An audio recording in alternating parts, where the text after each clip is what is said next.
Minister of Economy and Finance, Daniele Franco, and the Governor of Bank of Italy, Ignazio Visco.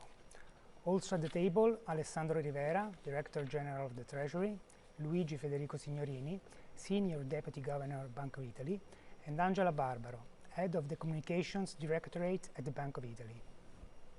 Minister Franco and Governor Visco will make the opening statements, after which we will have a Q&A session only on the issues of the G20. The statements will be delivered in English, and we kindly recommend to ask a question in English as well, writing on the chat. I do apologize in advance if it won't be possible to give space to all the questions. Minister Franco, the floor is yours. So, thank you very much. Good evening, good morning, good afternoon. Today the G20 finance ministers, central bank governors met in Washington for the fourth and last official meeting under the Italian presidency. Today we continue the productive dialogue that we launched at our first meeting in February and then pushed forward at our meeting in April and July. We also agreed on a series of important commitments which are detailed in the official communiqué. But before addressing your question, we would like to give you an overview of today's discussion. First of all, Governor Visco will summarize the discussion on the global economic outlook and on financial sector issue. Then I'll go through today's discussion on 4 priorities of the G20 agenda: global health, international taxation, support to vulnerable countries, and climate action. Please, Ignazio. Thank you. In our meeting today, we had, first of all, a discussion on the global economic situation, the outlook, and the risks, observing that the global recovery has continued at a solid pace in the last few months, recognizing once again the key role of vaccination campaigns and of the support of economic policies. At the same time, the recovery remains highly uneven across countries, and there are still considerable downside risks. The pandemic continues to be a major source of risk for the global economy, also because of the possible spread of new variants of COVID-19, and vaccinations are still the first and most important response, not only for public health purposes, but from a purely economic point of view as well. We concur that economic policies should remain supportive for as long as necessary, with the aim of addressing the consequences of the pandemic and steering the global economy toward strong, sustainable, balanced, and inclusive growth. In this respect, we have reiterated our commitment to advancing the forward-looking agenda that was set in the G20 Action Plan as updated in our April meeting. In our discussion on the global economy, we focused on inflation developments. The key message that emerged is that the current higher inflation in many advanced countries continues to reflect factors such as supply bottlenecks relating to the pandemic that are considered transitory and are therefore expected to fade out, albeit gradually. Inevitably, the widespread uncertainty surrounding the current situation requires central banks to monitor price dynamics closely and to continue to communicate monetary policies as clearly as possible. In our meeting today, we also had this session devoted specifically to cross-border payments. The core of our discussion was the G20 roadmap for enhancing cross-border payments that was endorsed by G20 leaders last year. This initiative is motivated by the awareness that citizens and economies worldwide would greatly benefit from faster, cheaper, more transparent and more inclusive cross-border payment services while maintaining their safety and security. Our presidency has given priority to the implementation of the roadmap by developing a set of ambitious but achievable global targets to address the challenges of cost, speed, transparency and access faced by end users. The report setting these targets will now be transmitted for the endorsement of G20 leaders. The next stages of the implementation work entail the definition of proposals for improving the underlying systems and arrangements and developing new systems, as well as the exploration of the potential benefits and challenges of innovative payment arrangements and infrastructures, including the so-called global stablecoins and central bank digital currencies. With respect to global stablecoins, we continued our previous discussions on how to ensure the soundness of such arrangements.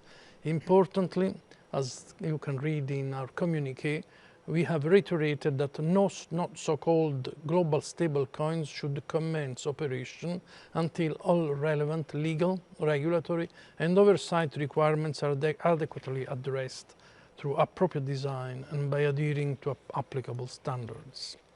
As far as central bank digital currencies are concerned, our discussion focused on the potential implication of their use in cross-border payments. In this respect, I want to stress that our discussion must not be seen in any possible way as a prelude to a decision to issue a central bank digital currency by G20 countries, which all retain sovereignty over such a policy choice. I'd like to recall some other areas of work concerning financial sector issues in which the G20 has made important progress since its last meeting in July, and one of these relates to taking stock of the lessons learned during the pandemic from a financial stability perspective. The FSB has delivered a final version of the report that we had already discussed in July, and while the financial system bolstered by the post-financial crisis regulatory reform has been largely resilient during the pandemic, the report highlights some regulatory issues and gaps which we are committed to addressing, including by completing the remaining reforms and further evaluating the functioning of prudential buffers and any potential sources of excessive procyclicality. Our presidency has also given priority to the FSB's work, which is aimed at strengthening the resilience of the non-bank financial intermediation sector, what used to be called the shadow banking. And in particular, as a first important step in our endeavor to address the vulnerabilities of non-bank intermediation, the FSB has delivered a package of policy proposals to enhance the resilience of money market funds. Another important area of work is sustainable finance. The Sustainable Finance Working Group, that is co-chaired by China and the United States, has delivered two important documents. The first is a synthesis report of the activities carried out this year in three priority areas: strengthening the comparability and the interoperability of approaches to align investment with sustainable goals, overcoming informational challenges by improving reporting and disclosure, and enhancing the role of international financial institutions in supporting the goals of the Paris Agreement and the United Nations Agenda 2030. For each priority, the report identifies the main challenges and puts forward a set of recommendations for overcoming them. The second document is a G20 Sustainable Finance Roadmap, which provides a multi-year agenda with the aim of scaling up sustainable finance. This roadmap is divided into different focus areas, which include the alignment of financial flows with sustainability goals, the access to reliable and timely information on sustainable risks, opportunities and impacts, the assessment and management of climate and sustainability risks, and the leverage of public finance and incentives. It is a multi-year plan which has been developed in synergy and complementarity with other relevant initiatives, especially the FSB's roadmap for addressing climate-related financial risks, which we endorsed in July. It focused initially on climate, but it is a flexible plan that makes it possible to accommodate the evolving sustainable finance landscape and the priorities of future G20 presidencies. In this perspective, the roadmap paves the way for addressing issues beyond climate that might require higher prioritization in the near future, such as transition finance, biodiversity, and social aspects. Last but not least, financial inclusion. The Global Partnership of Financial Inclusion, co-chaired by Italy and Russia, successfully carried out its work plan for this year. Its implementing partners delivered 6 high-quality reports, and they analyzed the impact of the pandemic crisis on the financial resilience of individuals and the micro, small, and medium-sized enterprises, and on remittance flows. Based on the results of this report, the GPFI, the Global Partnership, has delivered a widely appreciated menu of policy options for digital financial literacy and financial consumer and micro and small and medium firms protection. We are confident that this product will provide an extremely useful guide, also beyond the G20, for the adoption of policies to leap forward in financial inclusion in the face of new challenges and opportunities offered by the growing digitalization of finance. And I'd like to hand over to Minister Franco, who will comment on the other topics. So thank you, Ignacio. As you all know, our agenda has been shaped around three pillars: people, planet, and prosperity. Today, ministers and governors had the opportunity to discuss some of the core priorities of this agenda. That is global health, climate action, and the support to vulnerable countries. These are all areas where multilateral efforts are clearly needed to shape the prospect for the next decade. So I will briefly elaborate on these areas.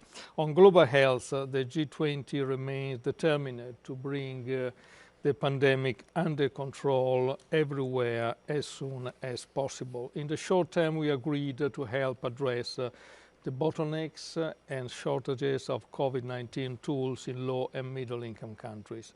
In addition, we discussed the work of the multilateral leaders task force to accelerate access to COVID-19 tools. We reaffirmed our support to all collaborative efforts, including the Access to COVID-19 Tool Accelerator, so-called ACTA, and this COVAX facility, and underlined the need to address the financing gap of all ACTA pillars. Minister and governor also recognized the role of COVID-19 immunization as a global public good.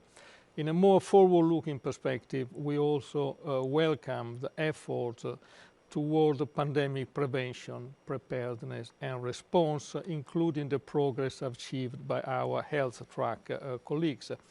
There was a strong consensus on the importance of this issue. The upcoming G20 Joint Finance and Health Minister meeting, which will take place in Rome on the 29th of October, will be our opportunity to discuss proposals to strengthen future pandemic prevention, preparedness, and response. On this topic, many member countries expressed a strong will to discuss proposals to improve international governance and financing, and this includes the development of coordination arrangement between finance and health ministers. Second, international taxation. At our July meeting, an agreement was reached on the key components of the two pillars of the international tax reform, that is the reallocation of profits of multinational enterprises and the global minimum tax.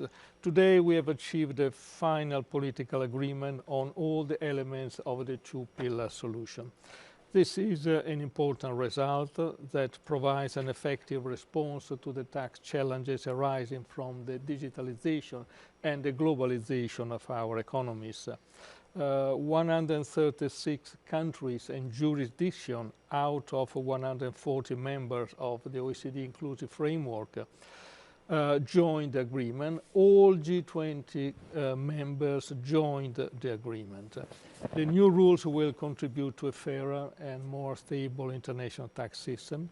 Pillar 1 will provide the reallocation of taxing rights with respect to 25% of the excess profits of largest and most profitable multinational companies, regardless of their physical presence in market jurisdictions. Together with the new taxing rights, effective and binding tax certainty mechanism will be established to prevent disputes. Moreover, the agreement on Pillar 1 provides for the removal of all digital services taxes and other relevant unilateral measures with respect to all companies. And also, there is also the commitment not to introduce such measures once the new rules are implemented. Pillar 2 provides for a minimum global effective corporate taxation of 15% for large multinational companies in each jurisdiction where they are located. The new rules will establish a global level playing field, will stop the race to the bottom of corporate tax rates, and will tackle the remaining windows to artificially shift profits to low tax jurisdictions. The G20 has called the OECD Inclusive Framework on BEPS to swiftly develop the model rules and multilateral instrument to ensure that the new framework will come into effect at the global level in 2023. Third, since the COVID COVID-19 outbreak, the G20 committed to support vulnerable countries. Considerable progress has been achieved. First, in the short term, the debt service suspension initiative and this extension provide a vulnerable country with essential resources to respond to the health emergency.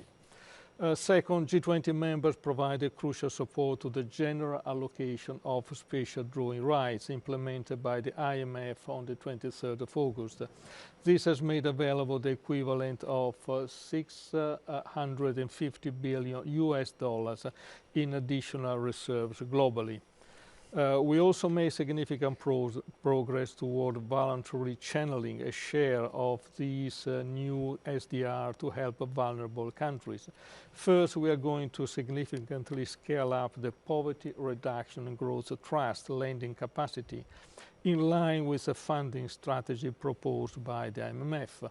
Several countries announced new pledges. Today, Italy will also join, and we call all countries able to do so to make a similar effort.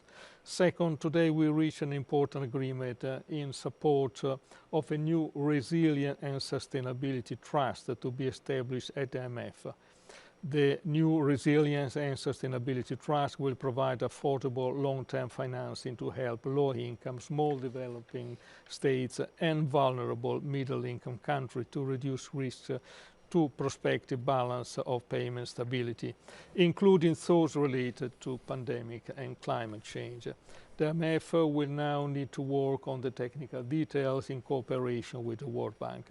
Finally, we've also started implementing the G20 Common Framework for Debt Treatment beyond the DSSI. We now urge private creditors to do the same, providing debt treatment on terms at least as favorable to ensure fair burden sharing in line with the comparability of the treatment principle. Finally, one of the main achievements of our G20 presidency has been putting green issue at the center of the G20 agenda.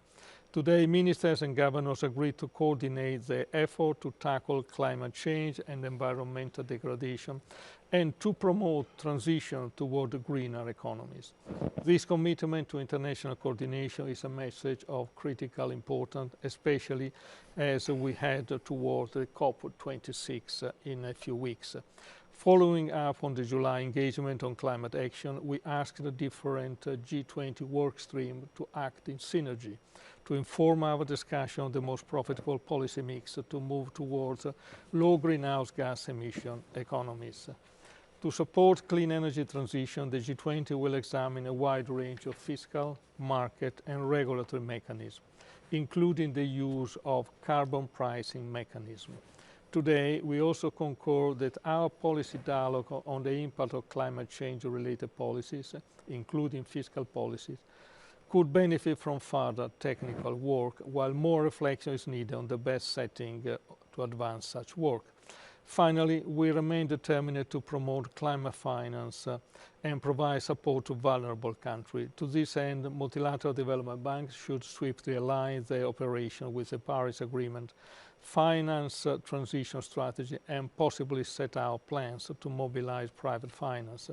Finally, sustainable finance is a key component of the G20 agenda, green agenda. I'm glad to announce that today we endorsed the G20 Sustainable Finance Roadmap and the synthesis report prepared by the Sustainable Finance Working Group, which is co-chaired by China and the United States. The Sustainable Finance Roadmap is a multi-year action-oriented document that will inform the broader G20 agenda on climate and sustainability. It is a flexible document designed to accommodate the evolving sustainable finance landscape going forward. To sum up, allow me to say that today we mark another set of milestones paving the way to the G20 Leaders Summit at the end of this month.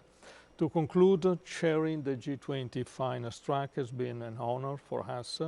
The pandemic has revived multilateralism with new energies and the awareness that the role of the G20 remains decisive. There is still more to do, and cooperation among G20 countries remains vital to tackle short and medium-term challenges effectively. We are confident that the legacy of the work which has been carried out this year by the G20 will last for years to come, starting from the new Indonesian presidency that our Indonesian friends will start in December. Thank you. Thank you, Minister. Now the Q&A session. The first question, Alessandra Migliaccio, Bloomberg. Hello? Yes, hello. Thank you for allowing me to ask the question. Good evening. My question is, have you discussed the issue of the national digital service taxes, like Italy's, like France's, for example, and do you have a timing to remove them? When will they be removed? Thank you. Yes, thank you. Yes, this is one of the issues that has been discussed. As you know, we expect the two new pillars to be operational by the end of 2023. This will require a lot of work in terms of implementation of the two pillars. So by the end of 2023, beginning of 2024, they will be operational, and the agreement is that at that point, the national taxes will be removed. Some countries introduced those taxes, having in mind that they were suboptimal solutions in view of a better, let's say, worldwide solution. For instance, in the case of the Italian tax, since the beginning it has been established that the Italian tax will be removed when a worldwide solution would be implemented. And this is what we will do. So we expect national unilateral taxes to be removed by 2024. Next question, Fabrizio Goria, La Stampa.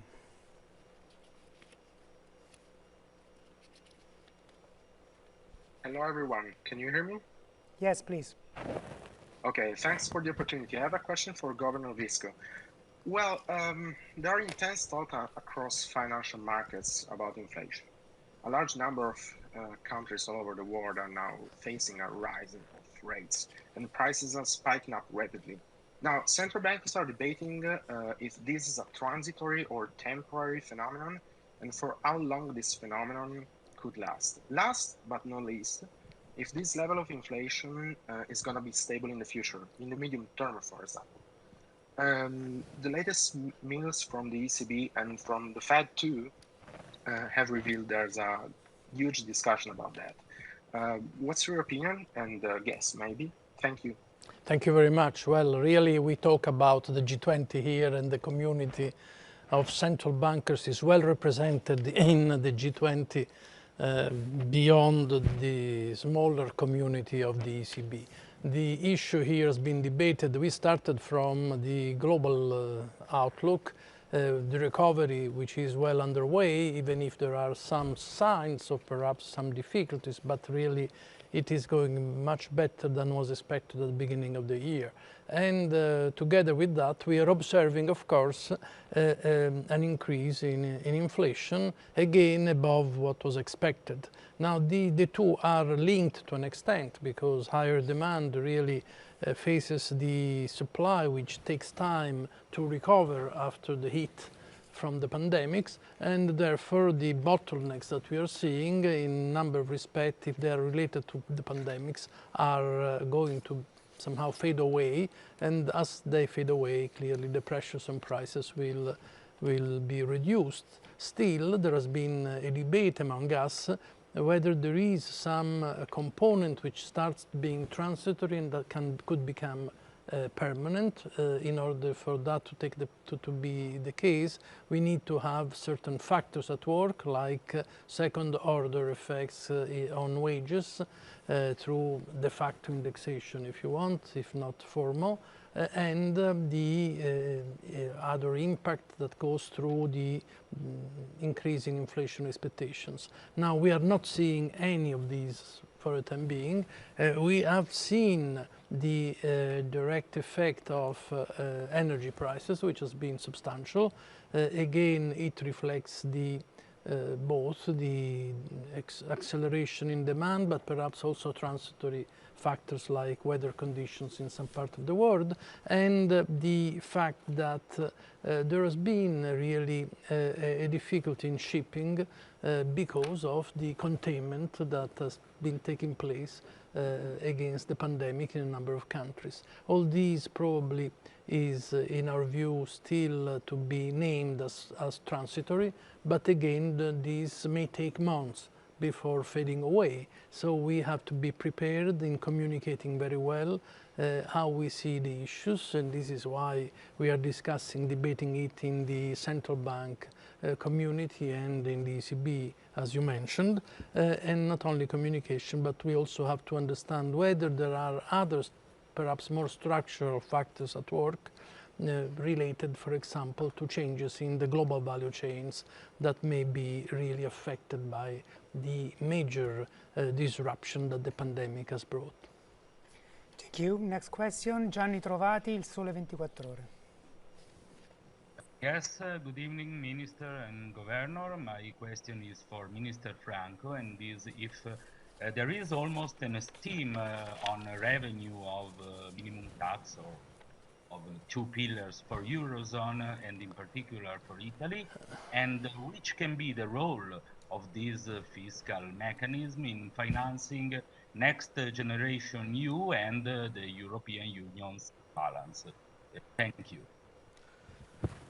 Thank you. As I said earlier, the new rules, the new pillars will be implemented, let's say, by 2024.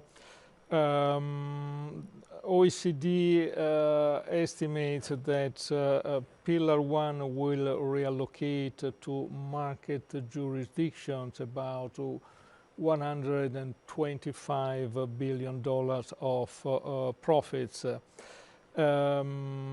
Italy is mainly a market jurisdiction for the largest and most profitable multinational companies.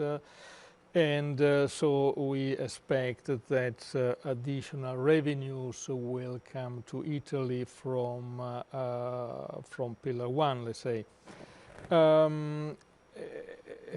precise estimate of this additional revenue is now difficult because we will have to see, I mean, a number of technical details will have to be fixed in the coming year, and they will be specified in the multilateral convention that is expected to be signed in the first part of 2022.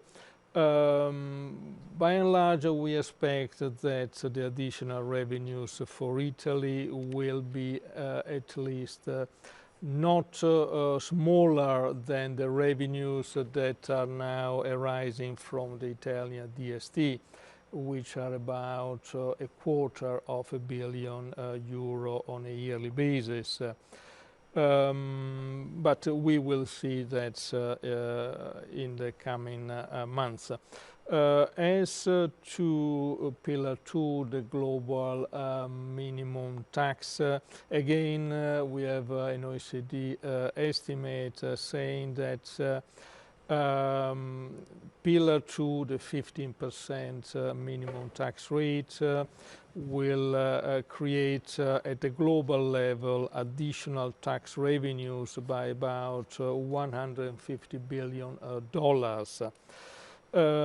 Again, it is likely that a part of this amount of money will come to Italy.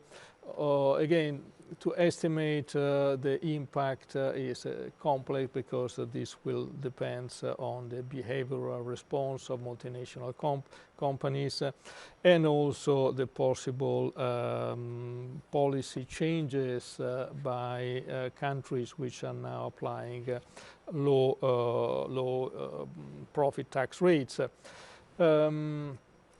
What we should keep in mind is that apart from the revenues, what is, I think, most important of this agreement is that we move to greater certainty in the tax domain. We move to a situation in which a multinational will know what they will have to pay, and they will work in less complex, let's say, tax framework. Second, we are going to have a level playing field and avoid a race to the bottom phenomena. Whether these revenues will be used for at the European level, this has yet to be decided. This is an open issue, but so far this has not been, I would say, considered operationally. Okay, Mariangela Pira, Sky. Thank you. Hi, everyone. My question is for Mr. Visco.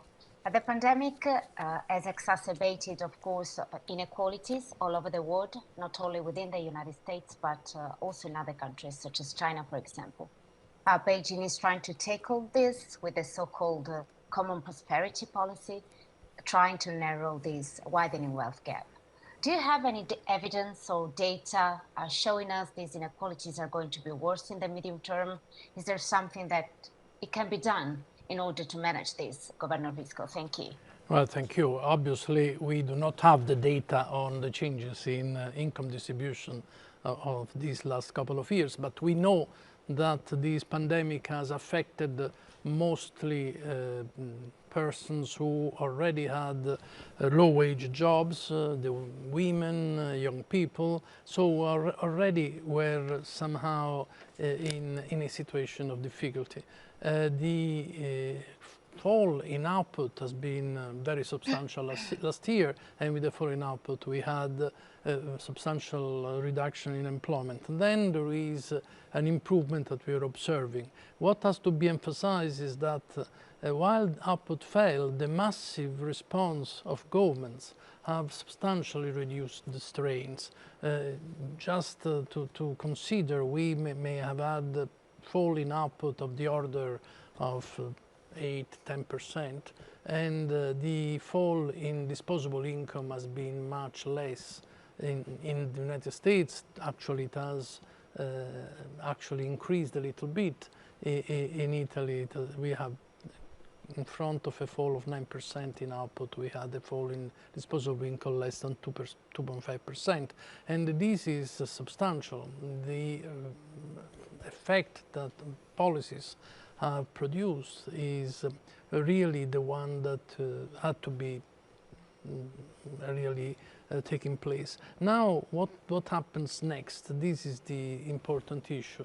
Is first of all, we are observing that there is a recovery in employment, but it will be uneven across sectors, and therefore there will be changes in relative prices and relative wages, and therefore there will be to expect changes also in job opportunities, and therefore the protection system must continue to operate, even if it has to be really at the same time more inclusive, and also I'd say across countries and in Europe, for example, based on comparable evidence. The interesting thing on inclusion is that one thing that the response that we have observed is substantial use of digital devices. Digitalization has played an important role in a number of countries, and this has also been, as far as the payments and financial payments are concerned. The interesting thing here is that we are trying to make progress through our inclusive work in at least two fields. The first is direct protection for those who are more disadvantaged, because there is a digital divide. There are many opportunities coming from digitalization. We are trying to reduce the risks of the divides that really are there and may play a relevant role for those who are less capable of using these devices. And therefore the second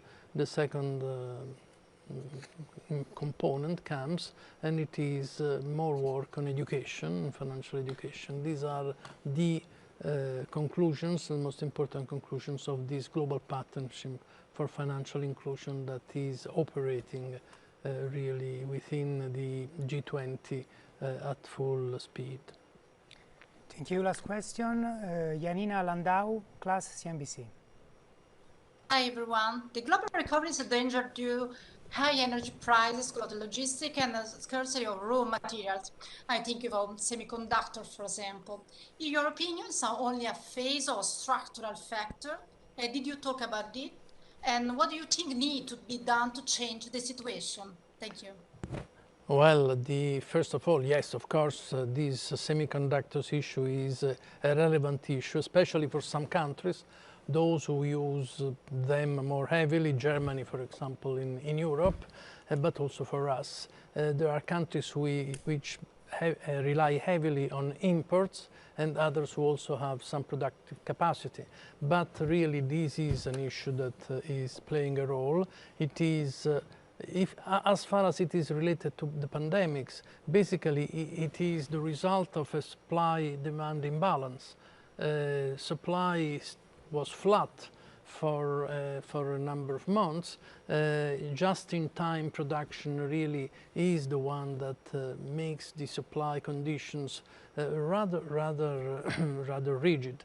At the same time, demand really was increasing substantially, much more than expected, and this bottleneck is what really explains this difficulty in both relying on the chips and bottleneck and semiconductors that are needed, for example, especially in the high-tech and automobile industry, and at the same time also to consider that this is something that will be sorted out. I mean, apart from some geopolitical stories that may are worth what they are, I don't think they're substantially very credible, but what is really there is that it will take some months before the supply will adjust to demand, and therefore we basically will see still this break